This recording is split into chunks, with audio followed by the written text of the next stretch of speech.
Hello అండి, నేను మీ శైలజ చిట్టి. Welcome back to my channel. ఈరోజు వీడియోలో మటన్ పులావ్ త్వరగా మెత్తగా ఎలా చేయాలో మీతో షేర్ చేయాలనుకుంటున్నాను. మరి లేట్ చేయకుండా ప్రాసెస్ చూసేద్దాం. ముందుగా మటన్ని మార్కెట్ నుంచి తీసుకురాగానే కొంచెం గోరువెచ్చని వాటర్తో కడిగి పక్కన పెట్టుకోవాలి. తర్వాత స్టవ్ ఆన్ చేసి అడుగు మందంగా ఉన్న గిన్నె పెట్టి అందులో కొంచెం నెయ్యి, కొంచెం ఆయిల్ వేసి వేడయ్యాక అందులో మసాలాలు వేసుకోండి. తర్వాత ఒక 4 పచ్చిమిర్చి, ఒక పెద్ద సైజ్ ఆనియన్ కట్ చేసి వేసుకోండి. ఆనియన్ గోల్డెన్ బ్రౌన్ కలర్లోకి వచ్చాక మటన్ని వేసుకోండి. వేసుకొని రుచికి తగినంత సాల్ట్ ముక్కలకి పట్టేలా వేసుకోవాలి. మటన్లో వాటర్ ఊరి ఉడికి కొంచెం కలర్ చేంజ్ అయినప్పుడు అల్లం వెల్లుల్లి పేస్ట్ వేసుకోవాలి.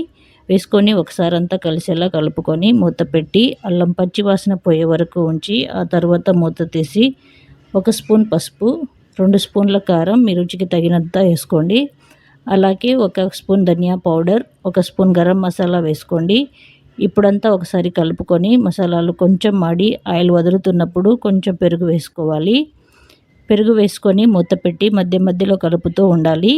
ఆయిల్ వదులుతున్నప్పుడు ఒకసారి అంతా కలుపుకొని తర్వాత 2 గ్లాసుల వేడి నీళ్ళను పోసి సుమారు 15 నుండి 20 నిమిషాల పాటు కర్రీని ఉడికించుకోవాలి. ముక్కలు 80% ఉడికిన తర్వాత అప్పుడు బాస్మతి రైస్ని వేసుకోవాలి.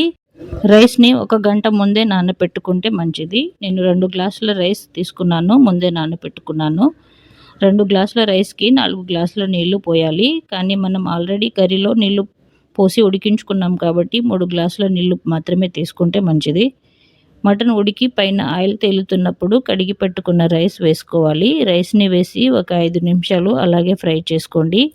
ఇలా ఫ్రై చేసుకోవడం వల్ల రైస్ టేస్టీగా అండ్ పొడి పొడిగా వస్తుంది.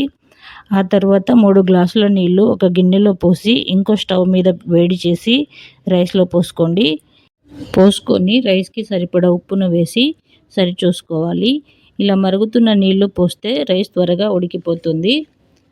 ఆ తర్వాత కొత్తిమీరను వేసి సగం నిమ్మకాయను పిండి పులావ్ని ఉడికించుకోవాలి. అంతే, ఎంతో టేస్టీ మటన్ పులావ్ రెడీ అయిపోతుంది. దీనిని హాట్గా సర్వ్ చేసుకొని తినండి. అండ్ మీరు ఈ రెసిపీని ట్రై చేసి మీకు ఎలా కుదిరిందో మీ అభిప్రాయాన్ని నాకు కామెంట్లో కూడా తెలియచేయండి.